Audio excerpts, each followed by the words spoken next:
Donald Trump, el principio del fin. Donald Trump no estaba en las papeletas de votación para las elecciones de mitad de mandato en Estados Unidos del 2022. Sin embargo, la sombra del expresidente sigue pesando sobre la política estadounidense y él ha hecho todo lo posible para que siga siendo así. Su intento de marcar la agenda política del 2022 y de respaldar a los candidatos de su estilo parece haber tenido un profundo impacto en las votaciones de este año y tiene implicaciones para las próximas elecciones presidenciales del 2024. El expresidente está sopesando lanzar su candidatura para las elecciones a la presidencia. Anteriormente dijo que anunciaría su decisión el martes 15 de noviembre, pero tras el mal resultado de la lista de candidatos que había apoyado con entusiasmo antes de las elecciones de mitad de mandato, muchos analistas políticos especulan con la posibilidad de que deje en suspenso sus ambiciones. Trump está asumiendo gran parte de la culpa por el fracaso del Partido Republicano a la hora de capitalizar las cifras de inflación más altas de los últimos 40 años, la creciente tasa de asesinatos en Estados Unidos y lo que los republicanos perciben como el bajo rendimiento de Joe Biden como presidente.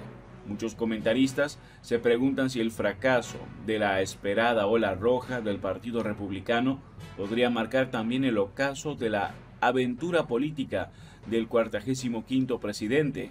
O dicho de otro modo, ha pasado a Estados Unidos el pico de Trump. Las elecciones de mitad de periodo se utilizan tradicionalmente para mostrar la desaprobación del presidente en ejercicio. Dado que los demócratas tenían la Cámara de Representantes por solo 5 votos y el Senado estaba dividido en partes iguales, los republicanos confiaban en una victoria aplastante. En cambio, lo que ocurrió fue uno de los mejores resultados de las elecciones de mitad de mandato para un presidente demócrata en funciones en décadas, ya que los demócratas mantuvieron el control del Senado y perdieron menos escaños de los previstos en la Cámara de Representantes. Esto inevitablemente hará reflexionar a los republicanos. La respuesta no será difícil de deducir. Mientras que Trump inspira una adulación similar a la de un culto por parte de alrededor del 15% de la población, su marca nacionalista America First nunca ha tenido un apoyo mayoritario. De hecho, en las elecciones presidenciales del 2016, en las intermedias del 2018 y de nuevo en las del 2020, los demócratas ganaron sistemáticamente el voto popular, aunque esa popularidad no siempre se tradujo en poder. Pero en las elecciones intermedias del 2022, el impacto negativo de Trump en el resultado fue claro. En el periodo previo a la votación del 9 de noviembre, Trump respaldó una lista de candidatos. Estos fueron elegidos no por su experiencia política, sino por su lealtad a él y su infundada afirmación de que las elecciones del 2020 fueron robadas. Estos candidatos tuvieron un rendimiento inferior a nivel nacional, robando a los republicanos escaños potencialmente ganables en varios estados indecisos. Ocurrió en Pensilvania, donde el médico televisivo Mehmet Oz, de otro estado, perdió ante los demócratas por un 8%, y en Georgia, donde Herschel Walker también tuvo un rendimiento inferior. Este último caso es especialmente ilustrativo. Walker, una antigua estrella del fútbol americano, solo consiguió el 48% de los votos contra el veterano Raphael Warnock y se enfrenta a una segunda vuelta en diciembre. Mientras tanto, el gobernador republicano no trumpiano, Brian Kemp, fue reelegido por un margen de más de 7 puntos. Lo que esto sugiere es la voluntad de muchos votantes de rechazar el extremismo trumpiano sin abandonar necesariamente toda la candidatura republicana. Este patrón se repitió a nivel nacional, ya que los candidatos apoyados por Trump obtuvieron peores resultados que los republicanos de la corriente principal. Los negacionistas más radicales sacaron unos resultados nefastos. Doug Mastriano, que supuestamente gastó miles de dólares en fletar autobuses para transportar a la gente a Washington, D.C. el 6 de enero del 2020, cuando se produjo el motín del Capitolio, fue derrotado por 14 puntos en su candidatura a gobernador de Pensilvania. Daniel Cox, que prometió que auditaría las elecciones del 2020 si era elegido, fue derrotado por 24 puntos en la carrera por la gobernación de Maryland. En los casos que los candidatos apoyados por Trump ganaron, como J.D. Vance en Ohio, lo hicieron distanciándose de las posiciones más extremas de su patrón. Parece que muchos votantes indecisos y republicanos moderados realmente escucharon el llamado de Joe Biden para rechazar a los candidatos que representaban una amenaza para el buen funcionamiento de la democracia estadounidense.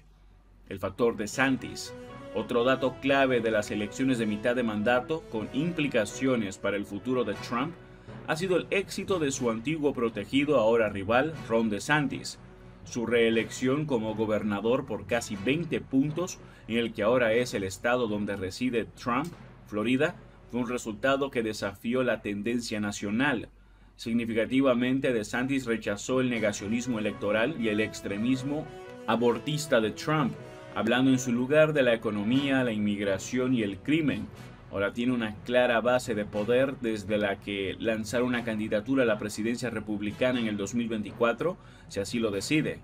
Aunque su impronta de nacionalista cristiano blanco adopta gran parte del conservadurismo cultural del movimiento American First, DeSantis tiene cuidado de evitar las posiciones más extremas y, lo que es más importante, también carece del bagaje personal y del fanatismo de su antiguo mentor.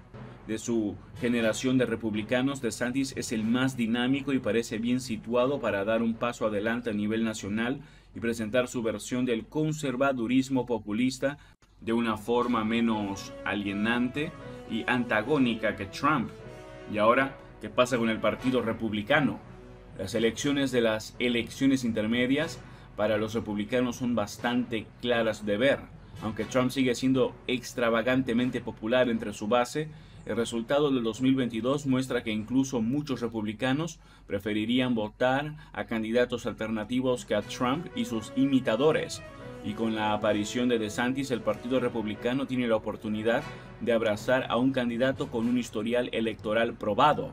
El veredicto del electorado estadounidense tras estas elecciones es que el momento del pico de Trump sí ha pasado. Solo queda que el Partido Republicano pase por el doloroso proceso de sacar a Trump de su dominio del Grand Old Party.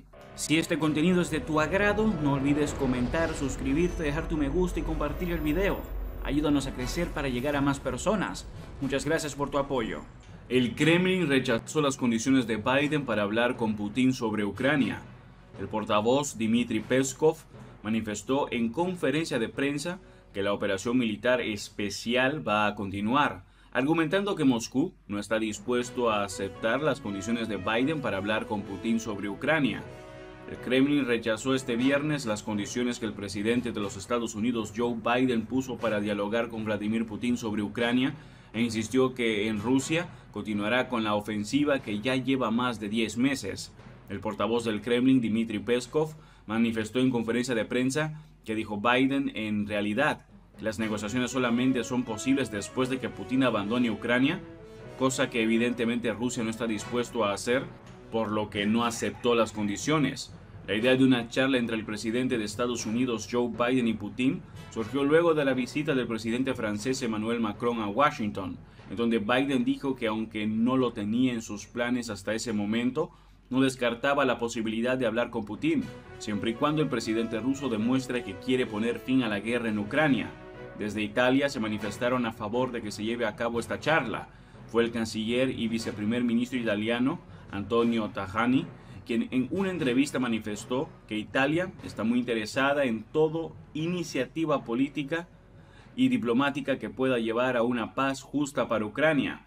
Por otra parte, Dmitry Peskov recordó que antes de enviar tropas a Ucrania el 24 de febrero, Putin trató en varias ocasiones en mantener conversaciones con la OTAN, la OSCE y Estados Unidos, pero que estos intentos resultaron infructuosos. Eso es todo por ahora. No olviden comentar y suscribirse. Hasta el próximo video.